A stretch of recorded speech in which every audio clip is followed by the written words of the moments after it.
Assalamualaikum warahmatullahi wabarakatuh. Senang sekali pada kesempatan kali ini saya Arina Sartika akan membagikan tips atau trik strategi pembelajaran dan motivasi belajar. Di sini materi yang saya sampaikan saya ambil dari materi pekerti yang disampaikan oleh Dr. Syihabuddin Said MSI. Harapannya apa? Harapannya setelah Bapak Ibu sekalian menyaksikan video ini, memahami dan mengembangkan strategi pembelajaran, kemudian memotivasi diri dan mahasiswa untuk terus belajar. Nah, tentu saja yang pertama kita harus tahu dulu apa itu strategi pembelajaran. Strategi pembelajaran merupakan suatu prosedur pembelajaran dalam membantu usaha belajar mahasiswa atau siswa, mengorganisasikan pembelajaran belajar, mengatur dan merencanakan bahan ajar agar tercipta proses pembelajaran yang lebih efektif dan efisien untuk mencapai tujuan pembelajaran. Nah, pentingnya apa? Pentingnya di sini kita tahu bahwa pendidikan merupakan sektor yang sangat menentukan kualitas suatu bangsa. Gagal atau berhasilnya akan menentukan kualitas suatu bangsa.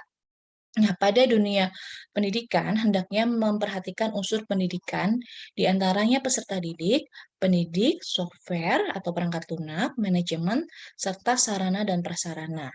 Asetnya yang diperlukan tentu saja sumber daya manusia yang berkualitas. Nah, sumber daya yang berkualitas itu dapat berupa dari mahasiswa atau siswanya, masyarakat, maupun dari pendidik atau dari dosennya. Begitu. Nah, macam strateginya apa saja? Yang pertama adalah strategi inquiry. Di strategi inquiry, kita ini menekankan strategi bertanya. Jadi sejumlah kegiatan pembelajaran yang menitikberatkan pada proses berpikir analitis dan kritis dalam mencari dan menjawab pertanyaan. Jadi ada proses tanya jawab itu dapat dilakukan. Kemudian yang kedua adalah proses ekspositoris. Di sini merupakan strategi pembelajaran yang menekankan pada proses pemberian pengetahuan atau materi yang diberikan secara lisan, ya, untuk membantu mahasiswa atau siswa menguasai materi secara efektif. Dan yang ketiga adalah metode atau strategi SPBM. Merupakan strategi pembelajaran yang memadukan beberapa kegiatan pembelajaran yang menonjolkan pada proses pemecahan masalah ilmiah. Di sini didasarkan pada psikologi kognitif yang berasumsi bahwa belajar adalah proses mengubah perilaku melalui pengalaman. Dan yang keempat adalah strategi kooperatif. Metode jenis ini termasuk dalam rangkaian kegiatan pembelajaran yang dilakukan oleh mahasiswa atau siswa dalam kelompok. Jadi dapat dibuat kelompok kecil yang terdiri dari latar belakang mahasiswa atau siswa yang berbeda. Dan yang kelima adalah meningkatkan keterampilan berpikir. Nah, jenis strategi ini diterapkan dalam menonjolkan kemampuan berpikir mahasiswa atau siswa.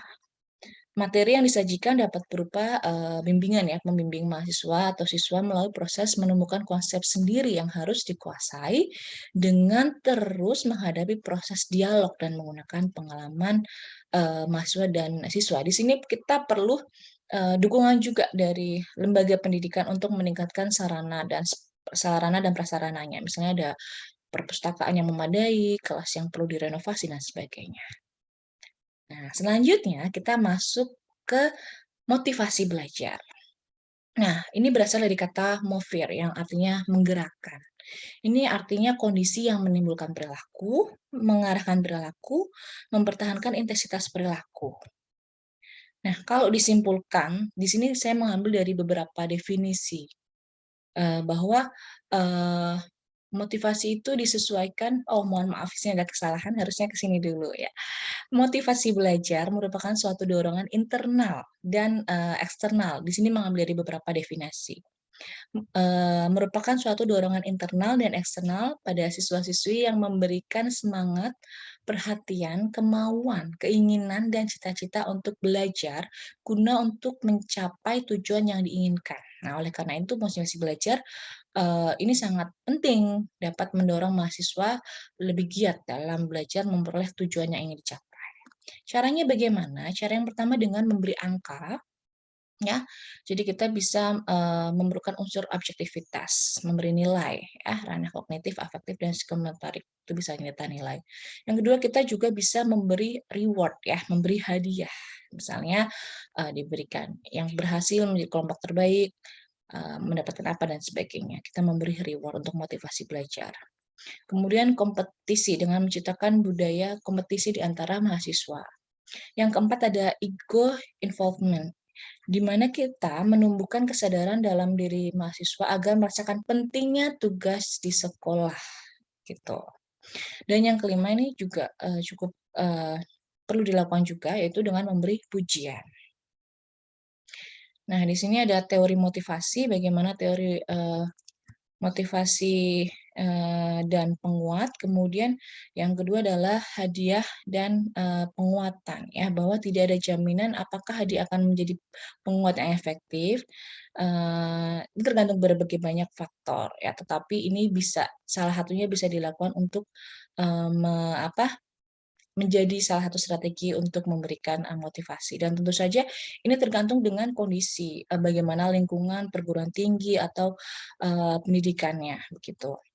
Nah, ini baru ke sini ya, mohon maaf ini tadi ada kesalahan. Jadi motivasi ini disesuaikan dengan kondisi, bidang, dan tingkat kesulitan yang dihadapi peserta didik, kemampuan yang dimiliki, dan tujuan yang ingin dicapai. Jadi kita menyesuaikan, begitu Bapak Ibu sekalian. Terima kasih atas perhatiannya. Assalamualaikum warahmatullahi wabarakatuh.